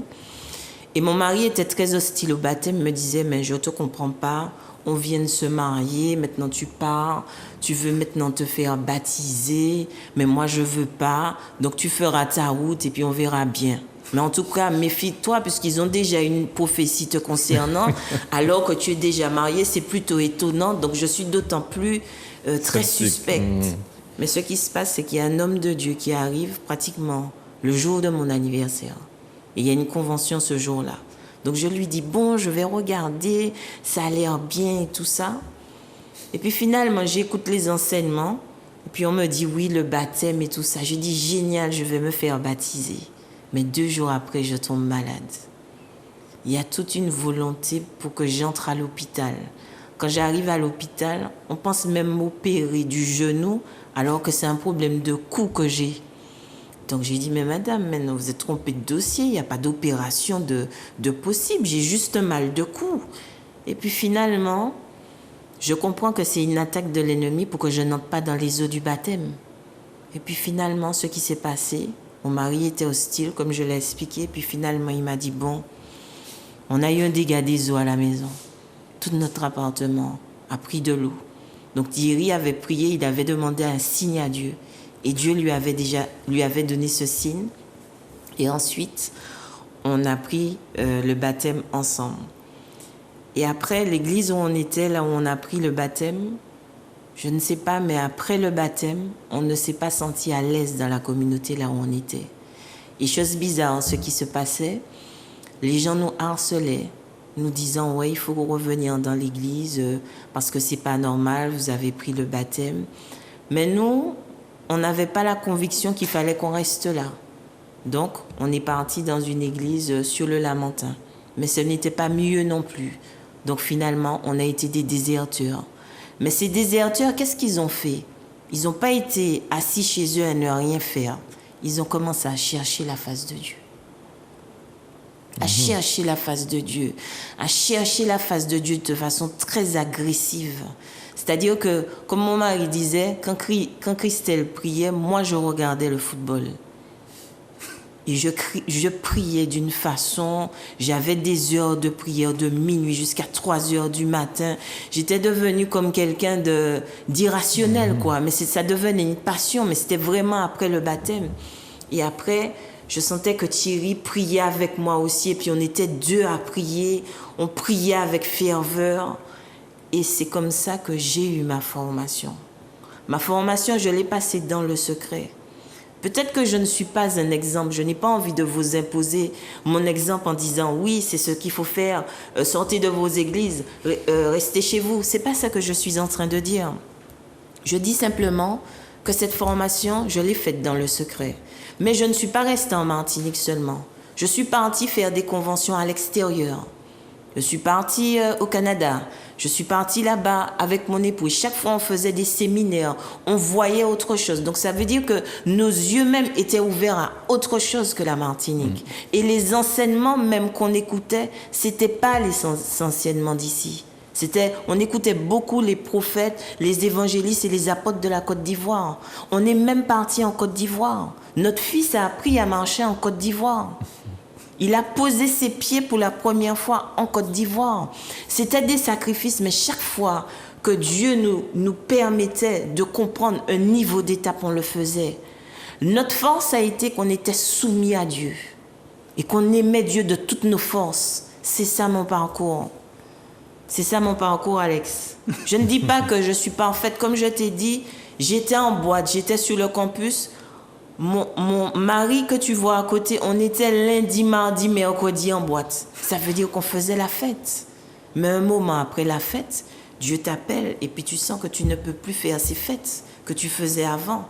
Donc tu te ranges dans un mouvement, dans le mouvement dans l'esprit. Et je pense que ce que Dieu m'a appris, qui m'a beaucoup aidé, c'est honorer l'onction chez les hommes de Dieu. Mais ce n'est pas suivre les hommes de Dieu. Bien. Beau témoignage. Alors, les hôtels, là, est-ce qu'on peut en parler aussi pour... Alors, les hôtels, ce qu'il faut que Germaine comprenne, quand on parle d'hôtel, Germaine, c'est que la Bible dit que nos parents ont péché et c'est nous qui payons le prix de tout ce qu'ils ont fait. Nous sortons tous, Germaine, de l'esclavage. Et ce que nous avons constaté quand on parle d'hôtel de famille, c'est que nous ne savons pas ce qui s'est passé il y a 400 ans. Nous ne savons pas ce qui s'est passé il y a même 200 ans. Et en fait, les générations avant nous ont fait des choses. La Bible dit que chacun est soumis à ce qui a triomphé de lui, soit le bien, soit le mal. Et Germaine, tu peux être là aujourd'hui en 2022, mais tu ne sais pas ce que ton grand-père, ce que son grand-père a fait. Et parfois dans les familles, parce que tous on sort de l'esclavage, qu'on le veuille pas, on est tous fils d'esclaves d'une façon ou d'une autre. Parfois dans la lutte par rapport aux colons, les esclaves ont fait des choses. Notamment, quand on regarde aujourd'hui tout ce qui est vaudou, de plus en plus ces choses-là reviennent. Mais il y a eu des sacrifices qui ont été faits du moins, et ces sacrifices-là impactent sur nos vies aujourd'hui. Ça veut dire qu'aujourd'hui, tu peux très bien vouloir prier Dieu, mais si ton aïeul avait fait un pacte, je vais dire satanique, par le sang, par n'importe quoi, pour dire que Germaine ou toute la génération après moi ne va pas se marier, on se retrouve avec une famille où personne n'est marié dans la famille. On peut se retrouver avec ces autels, donc ces autels sataniques. Quand on parle d'autels, Germaine, ce sont des sacrifices qui ont été faits par les ancêtres. Et ces ancêtres-là viennent impacter nos vies parce que la Bible dit bien, si tu lis ta Bible Germaine, que Dieu va effectivement bénir jusqu'à la 1000e génération, mais que la malédiction frappera jusqu'à la 3e, la 4e génération. Une génération, si on prend la Bible, une génération, c'est environ 50 à 60 ans.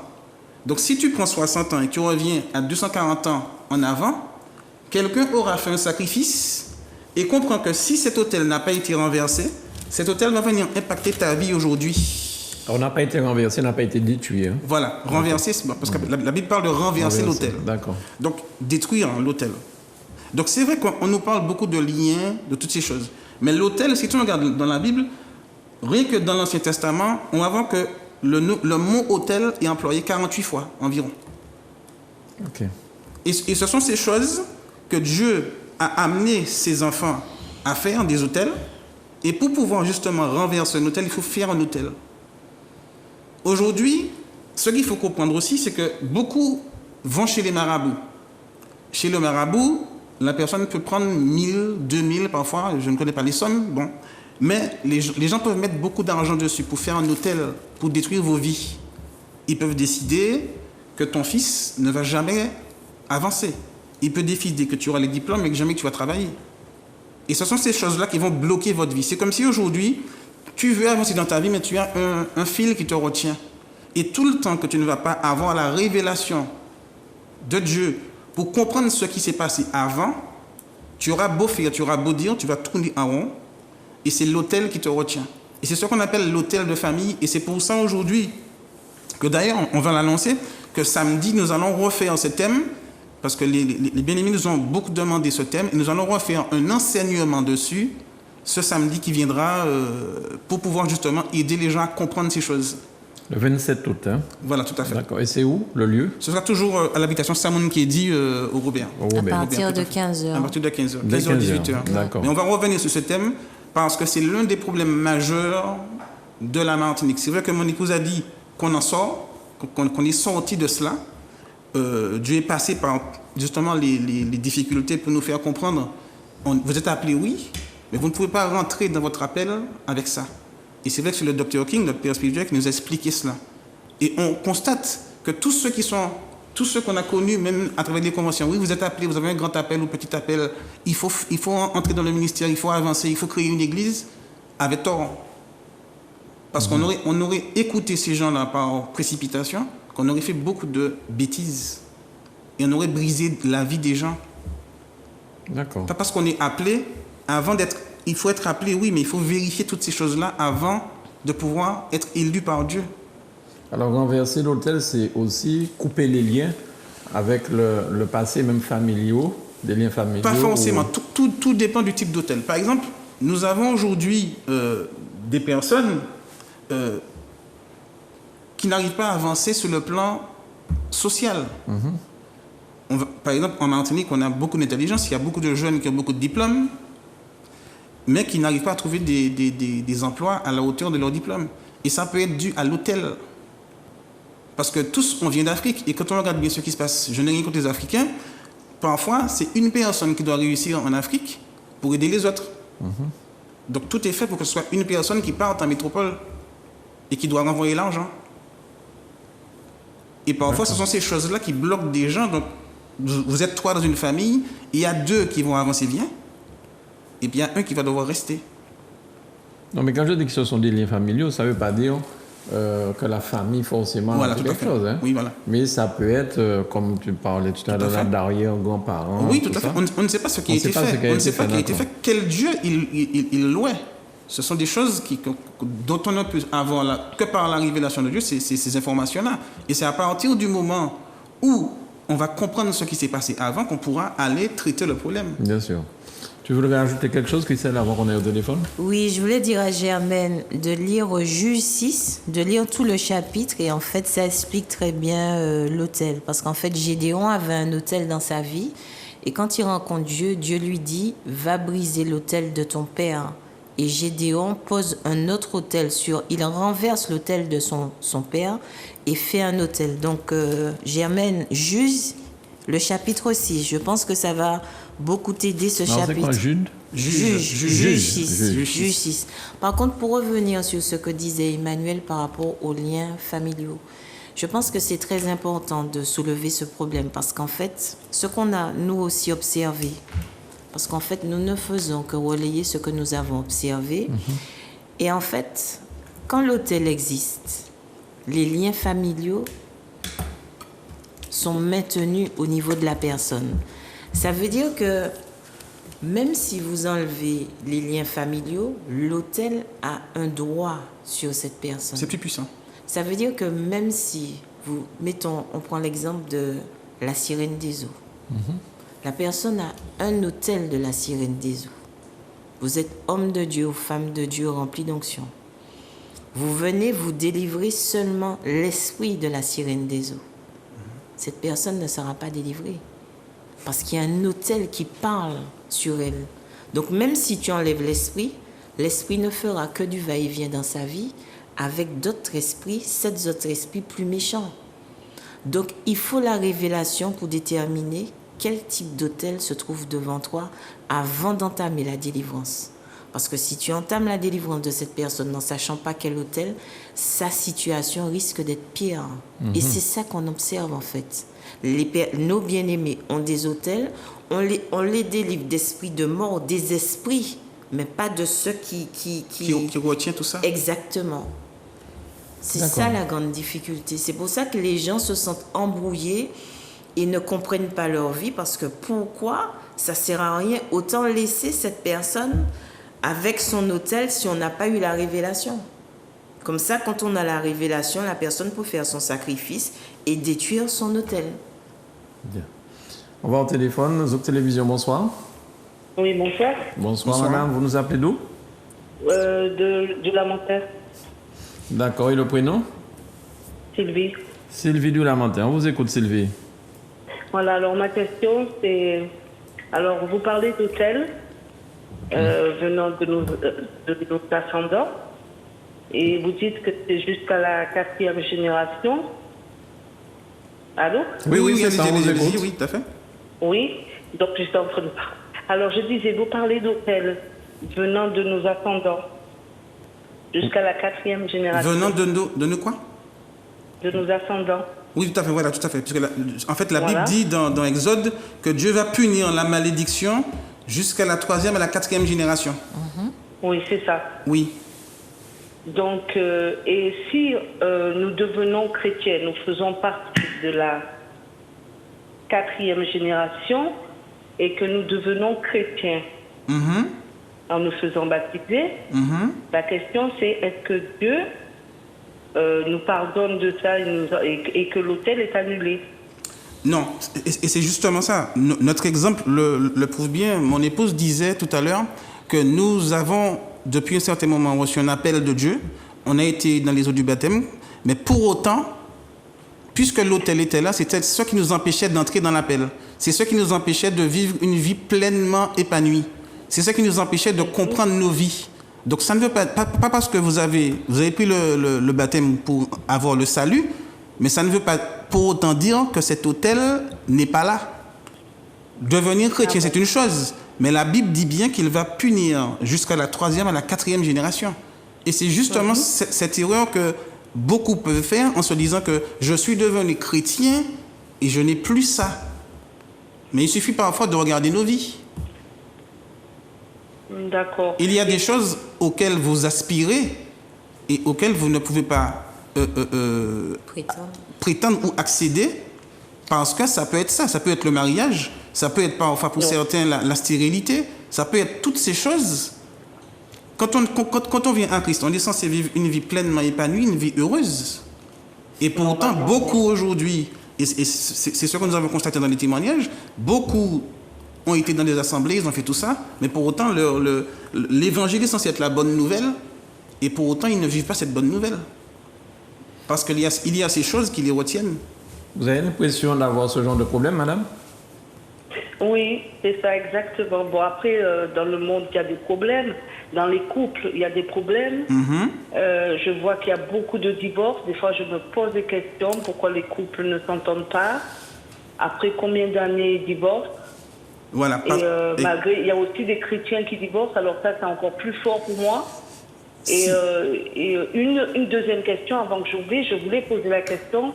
Quand on est marié, qu'on est chrétien, et qu'on a des soucis comme pas possible, mais tous les jours, est-ce que c'est l'autel qui c'est sûrement parce qu'il y a un autel, ou c'est le caractère qui fait ça C'est-à-dire, c'est un tout, hein, Sylvie. C'est un tout, c'est-à-dire que l'autel a cette capacité de jouer aussi sur le caractère des uns et des autres. D'accord. Ça veut dire que, je sais pas, tu as un conjoint, tu trouves qu'il est un peu lunatique. Tu trouves que ces changements d'humeur, il passe du coq à l'âne. Ça peut être un autel qui le malmène. C'est pour ça que je demande aux personnes d'être, d'avoir beaucoup de compassion. Beaucoup, beaucoup. Parce qu'en fait, l'autel, c'est tellement subtil ce qu'il fait qu'on a l'impression que c'est la personne elle-même qui est comme ça. Alors que quand tu lui enlèves l'autel, c'est une autre personne.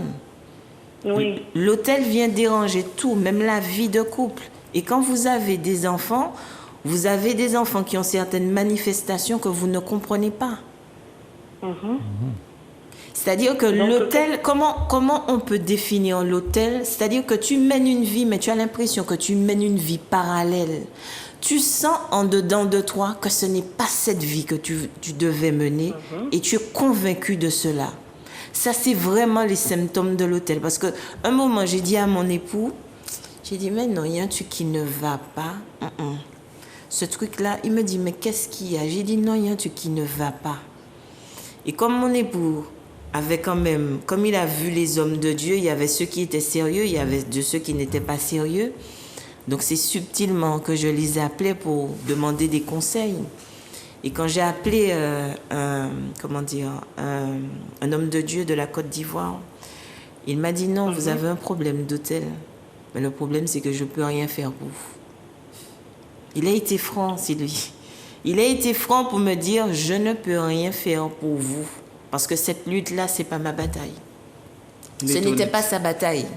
Il était franc avec moi. C'était la première fois qu'on entendait parler d'hôtel. C'était la première fois que j'entendais parler d'hôtel. Je me suis dit, hôtel. Mais je dis, mais ça s'écrit comment? Il m'a expliqué, mais il m'a dit, mais je ne peux rien pour vous. Et je vous assure, quand j'ai raccroché le téléphone, j'ai dit, mais comment je vais faire pour m'en sortir? Exactement, c'est que tu allais poser la question. mais la bonne nouvelle, vous êtes toujours quand même ensemble, malgré qu'elle ne pouvait rien faire? Non, c'est-à-dire que maintenant, on n'est plus sous les hôtels, Sylvie. Comme on expliquait, après 20 ans, on n'a plus d'hôtel dans notre vie. Parce que ce qui s'est passé, je vais expliquer. Moi, j'ai fait un rêve il y a peut-être 2-3 ans de ça. Et c'est d'ailleurs ce qui m'a poussé à chercher un homme de Dieu pour interpréter un rêve. Et je rencontrais une personne avec qui on avait voyagé dans une ville. Et 3 fois, en changeant de ville, la personne me dit, prépare-toi parce que toi, tu seras veuve dans 2 ans. J'ai dit, waouh.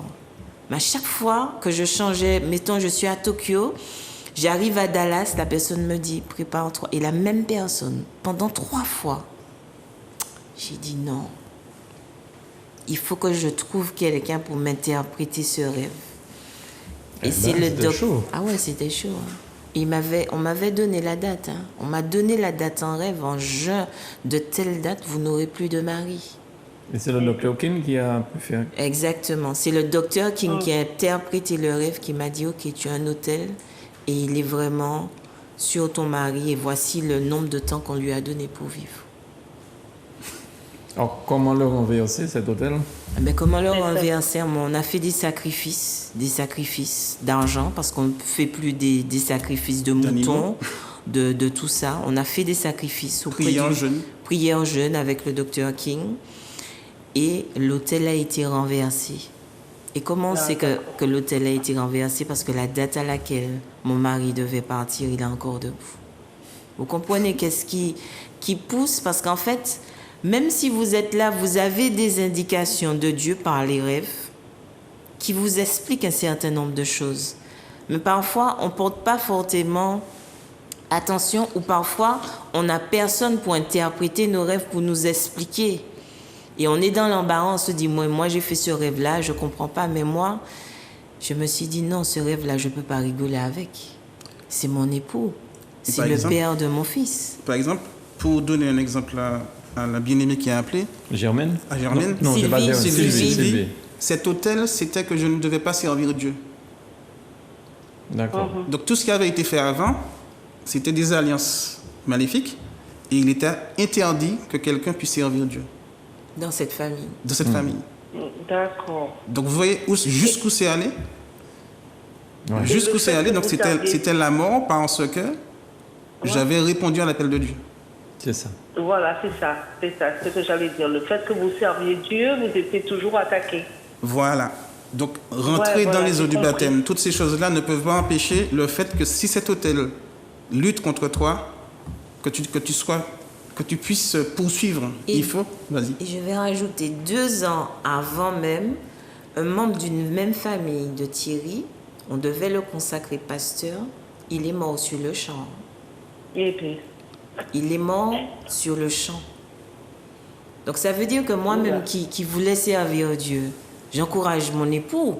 Je lui dis, ah ouais, il faut qu'on serve Dieu, mais je ne comprends pas que cette invitation à servir Dieu peut l'emmener autre part que servir Dieu. Bien. Ben, Sylvie, merci beaucoup. J'espère que ça vous a...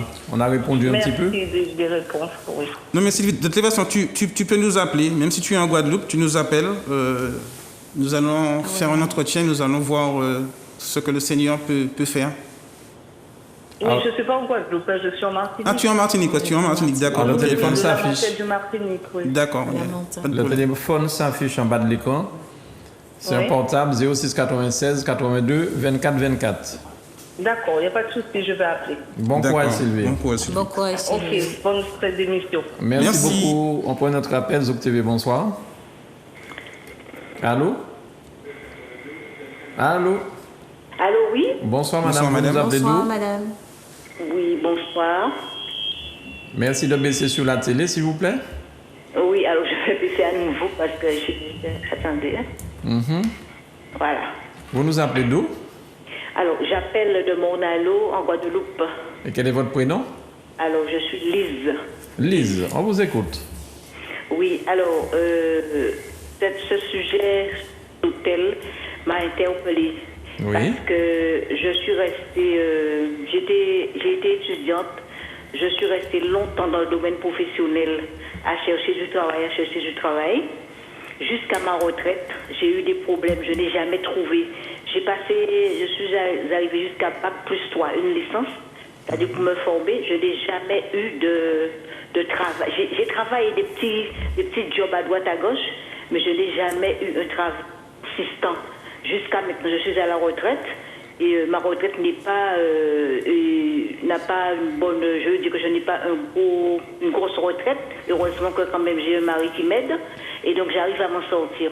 Mais je n'ai jamais compris dans ma famille, les filles en particulier n'arrivaient pas à trouver un travail facilement. Je ne sais pas et j'ai dû prier beaucoup. C'est pourquoi je demande comment peut-on briser les autres. Puisque moi j'ai prié beaucoup. Je ne sais pas, peut-être que Dieu aussi voulait que je reste dans ce sens. Je suis venue à Dieu, c'est parce que j'avais ce problème. Donc peut-être que Dieu aussi voulait que je reste dans ce sens pour que je puisse m'accrocher à lui. Enfin, je ne peux pas vous dire. En tout cas, je suis restée toute ma vie. J'ai 66 ans. Je n'ai jamais pu avoir un travail qui me réconforte, qui me pour lequel j'ai été satisfait. Donc voilà, c'est pourquoi je demande. Ça m'intéresse de comprendre maintenant comment peut-on détruire les hôtels. Voilà. C'est fini. Rapprocher. Merci beaucoup, Lise. Merci, vous allez entendre la réponse. Mais excusez-moi, Lise, vos filles sont dans la même situation ou elles travaillent? Non. Ma fille, j'ai 2 enfants.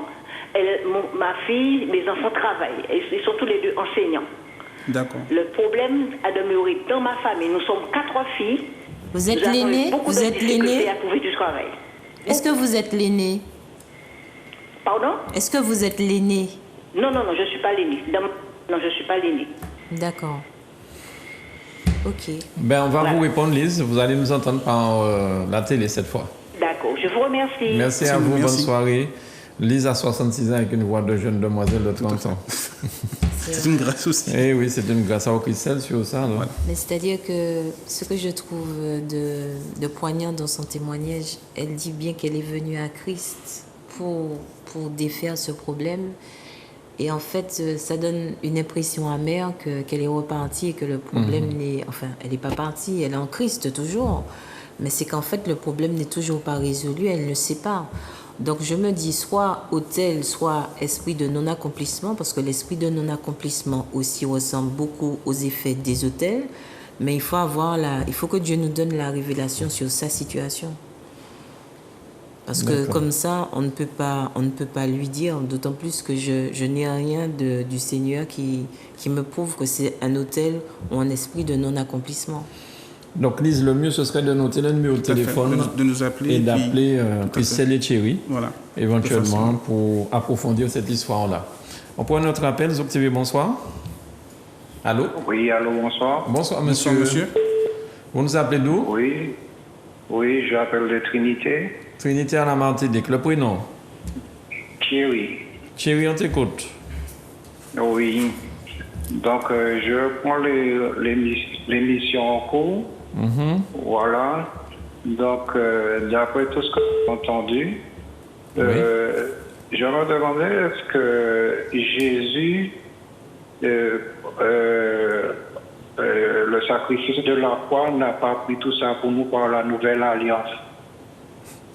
Mais c'est justement, Thierry, parce qu'en fait, oui, il y a une parole qui dit « Il n'y a plus de condamnation pour ceux qui sont en Christ ».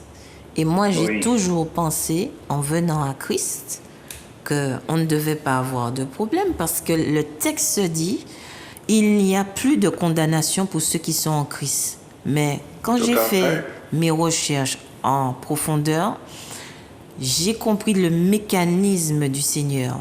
Dieu n'interfère pas dans des endroits où il y a des alliances. Ça veut dire que si dans votre famille, il y a une alliance, Dieu ne vient pas faire de l'ingérence dans des alliances. C'est le fonctionnement de Dieu qui est ainsi. Nous devons détruire nos autels pour que Dieu continue à pouvoir nous utiliser. Et de même, quand vous avez l'autel, Dieu ne peut pas venir dans toute son onction, venir vous utiliser non plus. C'est-à-dire que vous évoluez avec un handicap. Je ne sais pas si je me fais comprendre, Thierry. D'accord. C'est vrai que cette parole de la Bible m'a beaucoup induit en erreur. Et c'est vrai qu'on ne comprenait pas. Même quand on nous a dit autel, on s'est dit, mais je ne comprends pas. On s'est fait baptiser. Mais est-ce que Dieu n'a pas pris tout ça? Vous voulez rajouter quelque chose, Thierry? Oui, et il nous a dit quand même, chercher premièrement son royaume et toutes choses nous seront données. Donc, qui fait que si on est vraiment dans le plan de Dieu, il nous a dit, donnez ses commandements, nous respectons ses commandements, mettons en pratique ses commandements, qui est l'amour, les fruits de l'esprit, tout ça. Est-ce que vraiment, si nous obéissons vraiment à sa parole, les autels, enfin, c'est une question qui m'interpelle, quoi. C'est justement ça, Thierry. L'ensemble des personnes qui sont intervenues ce soir, quand même, et on ne sait pas ce qu'il y a dedans. Le souci est que nous sommes venus à Dieu, donc c'est Dieu qui nous appelle, nous venons à Dieu, mais nous constatons quand même que nos vies n'évoluent pas. Beaucoup, effectivement, tournent en rond. beaucoup n'avancent pas parce que justement, il y a ce problème spirituel qui est à régler. Et si c'était aussi facile, c'est vrai que ça aurait été très simple pour tout un chacun, mais les témoignages que nous recevons, ce sont des gens qui aiment Dieu, ce sont des gens qui peuvent prier, qui peuvent jeûner. Et même le jeûne, certains peuvent jeûner 40 jours, 40 nuits. Et pourtant, il reste 15 ans, il reste 20 ans à tourner en rond. Et notre exemple, si aujourd'hui on parle de ce sujet-là, notre exemple nous a montré que malgré tout l'amour qu'on pouvait mettre dans les choses de Dieu, investir, voyager, aller connaître des choses de Dieu, ça n'empêche que ce problème spirituel persistait. Et tout à l'heure, mon épouse a même témoigné, Thierry, que c'était la mort. Ça ne veut pas dire que je ne vais pas mourir un jour, mais que ce soit Dieu qui me prenne, pas une volonté d'un autel. Et comprenons qu'aujourd'hui, on regarde nos pays, notre petite Martinique, notre petite Guadeloupe, souvent, vous voyez que des jeunes partent très vite. 21 ans, voilà, tout à fait. Et parfois, ce sont des choses qui ont été prévues, des sacrifices pour eux. Ouais. Et ce sont ces choses-là qui nous poussent aujourd'hui à nous poser ces questions-là pour nous dire que beaucoup souffrent, mais il faut qu'ils comprennent pourquoi ils souffrent.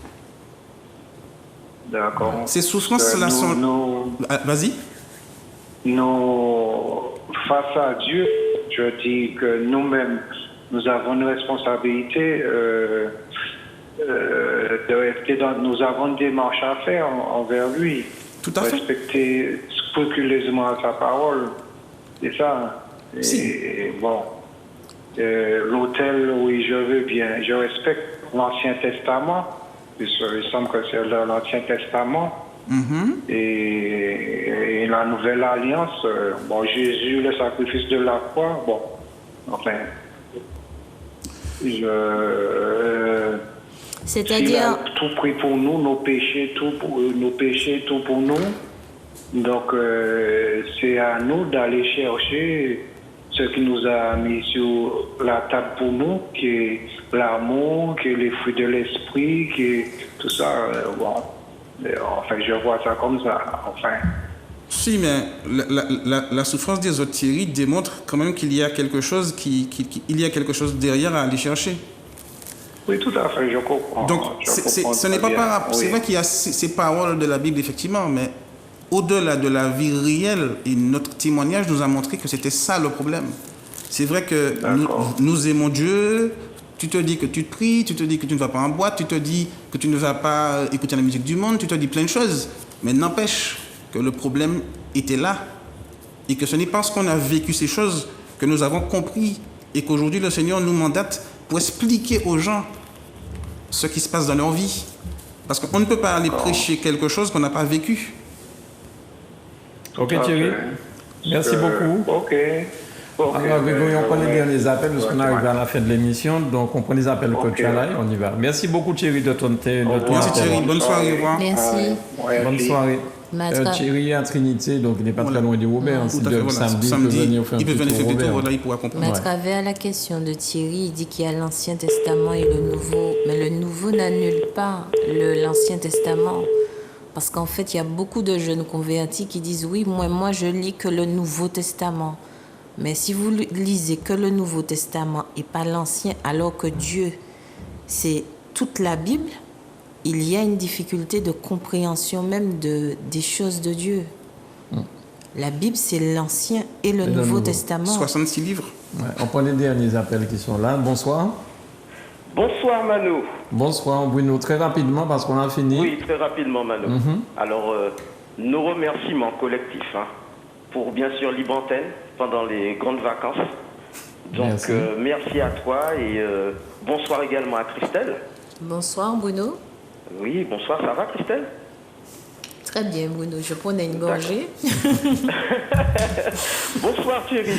Bonsoir Bruno, ça va? Oui, ça va Thierry. Ça va, merci, impeccable. Ah oui, quel plaisir de vous retrouver tous les trois, ça fait plaisir. On a merci. Bien sûr, les remerciements à au standard, Grégory, et le bonsoir au Dr King, qui doit certainement nous regarder. Rapidement Mano. Oui. Bonsoir également à celles et ceux qui ont appelé.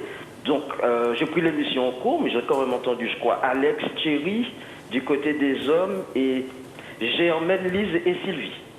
Et sache aussi, Mano, que Dominique, Jeanne et Violaine, que je salue chaleureusement, ma copine de 4 démos et 4 paroles, anime le chat sur les réseaux sociaux. Ah ouais. Voilà. Bien. Voilà, alors que Dieu nous bénisse. Donc merci beaucoup, Bruno. Merci beaucoup, Bruno. Merci à vous, tous les 3. Merci. Parce que, bon, Mano a bien choisi, comme d'habitude, ses invités. On ne va pas nier, c'est incontestable, qu'il y a une vraie quête spirituelle chez vous. Vous voulez rejoindre Dieu. Merci. Donc, voilà, et en plus, vous nous avez expliqué votre parcours, vous nous l'avez détaillé, et merci à vous, Christelle et Thierry, de nous le partager. Merci. Merci, C'est Bruno, très en tout cas. important. Voilà, merci pour ce parcours. Mano, Oui. le sujet, c'est la vision de Dieu pour la Martinique. Oui. Donc, incontestablement, Dieu nous aime. Hein, je te le dis tout de suite, Mano, on est sur une île, ne l'oublie pas. C'est la seule dans les Antilles, avec la Guadeloupe, où quand même, avec un simple appel téléphonique pour se déclarer, on peut vivre avec 500 € par mois donnés par l'État. On va rien te demander de plus.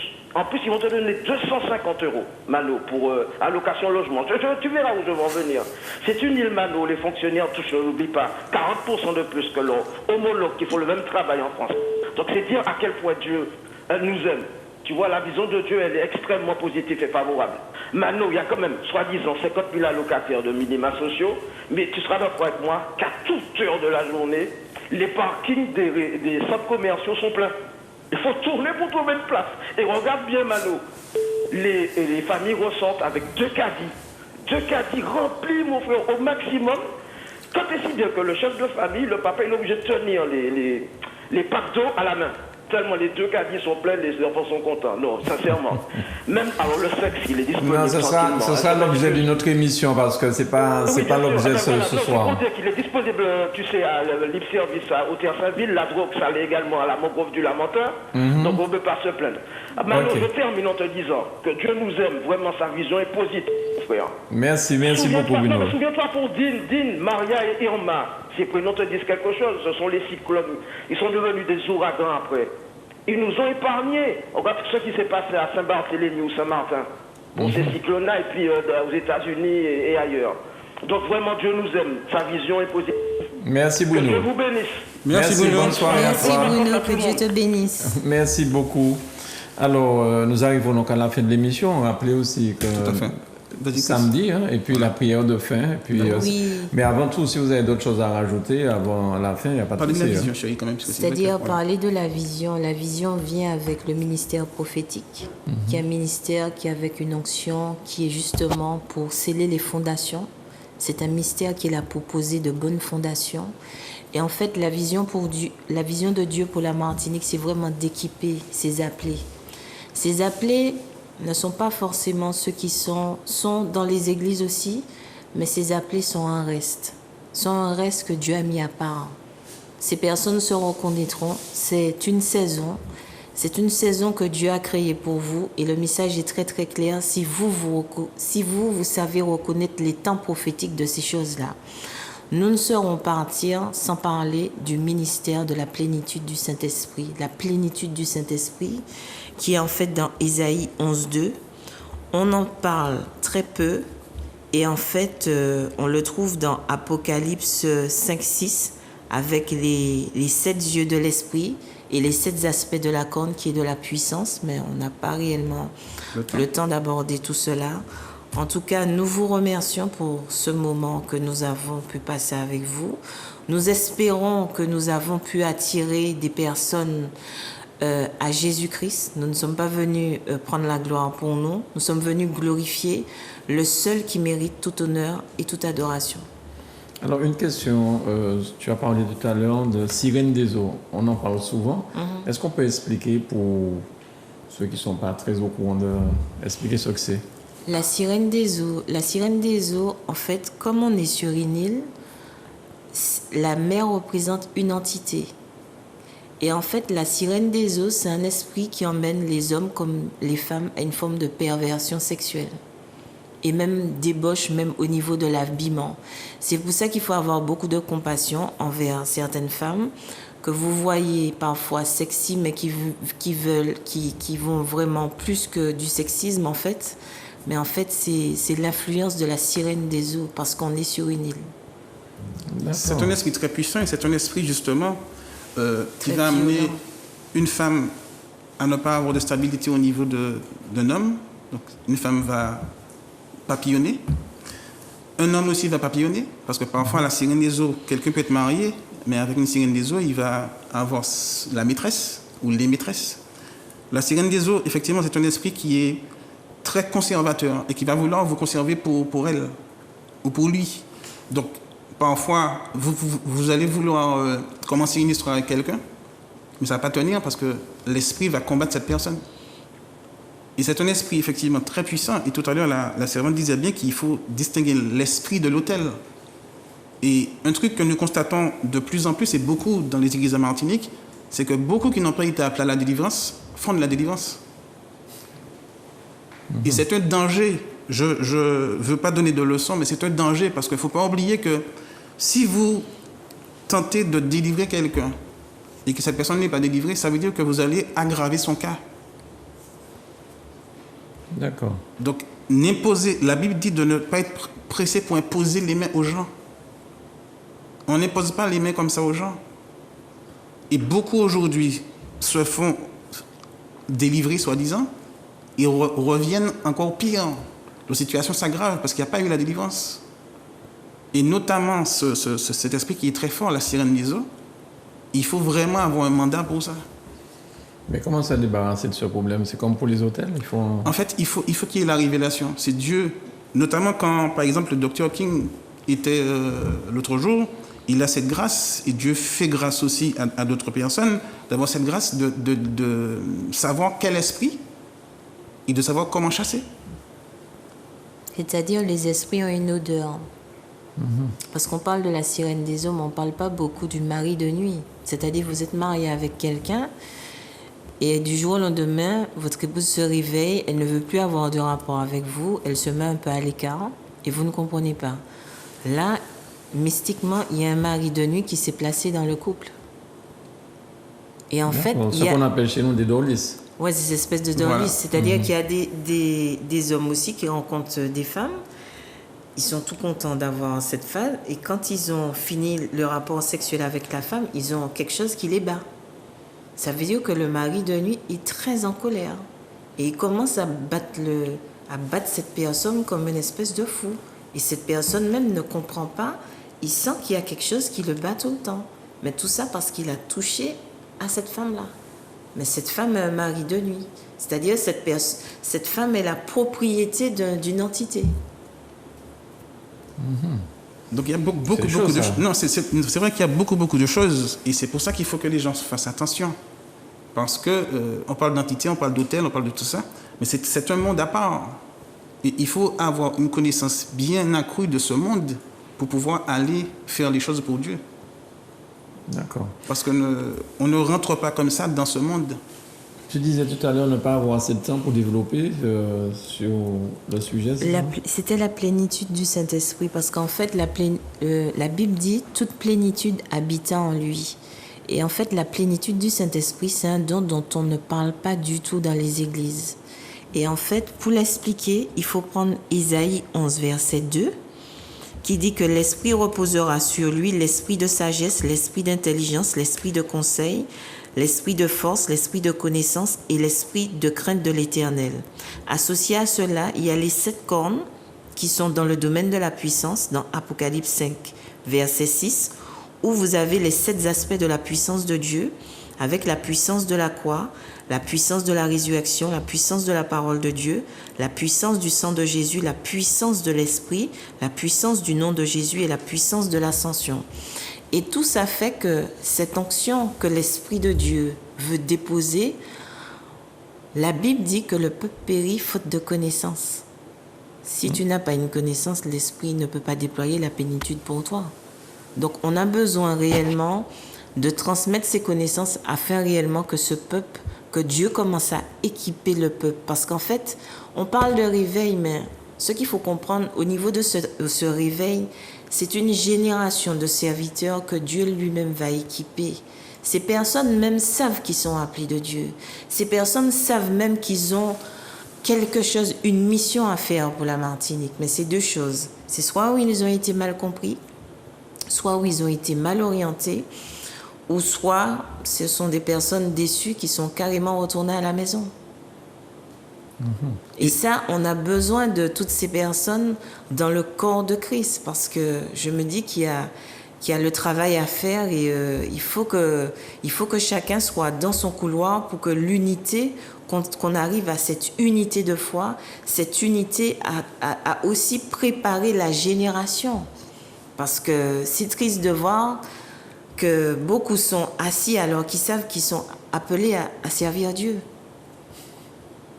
Bien. Aujourd'hui, c'est vrai que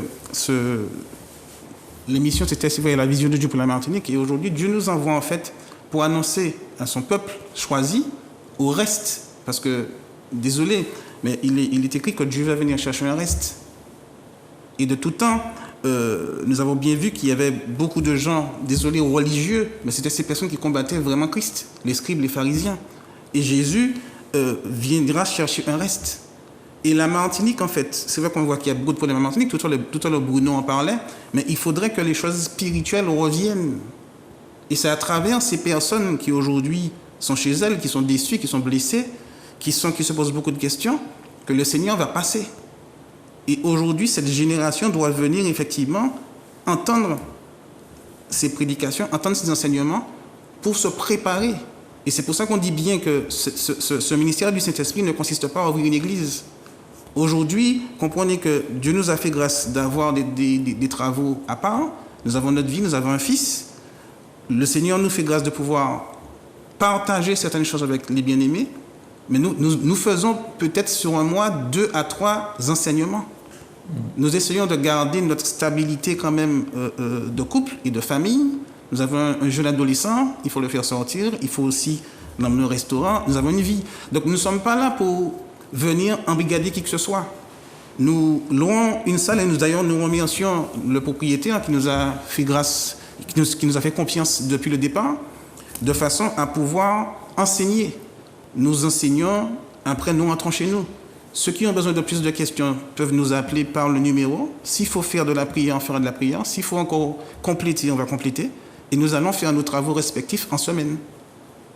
D'accord. Mais aujourd'hui, que ce peuple, ces personnes qui sont justement chez elles, qui sont déçues, qui ont besoin de nourriture solide, sachent qu'il y a un lieu, c'est à l'habitation Samoun Kedi au Robert, et que nous nous réunissons tous les samedis, de 15h, pas tous les samedis, mais certains samedis de 15h à 18h, de façon à faire ces enseignements. Et je vais profiter pour dire que pour tous ceux qui sont intéressés par les hôtels, nous allons justement aborder ce thème ce samedi, puisque les bien-aimés qui ont participé à la convention, ceux qui nous ont appelés par la suite, nous ont demandé de bien vouloir faire ce thème, parler de ce thème. Donc ceux qui voudront se joindre à nous ce samedi, à compter de 15h, vous avez la possibilité de nous appeler au 82 24 24 pour pouvoir nous dire que vous serez là, pour pouvoir avoir l'adresse, pour avoir les renseignements, parce que nous allons aborder ce thème à nouveau. Bien. Merci beaucoup. Merci. On passe à la prière de fin. Il n'y a pas de souci. Merci beaucoup, Zouk TV. En fait, Emmanuel, j'aimerais quand même dire quelque chose à nos bien-aimés.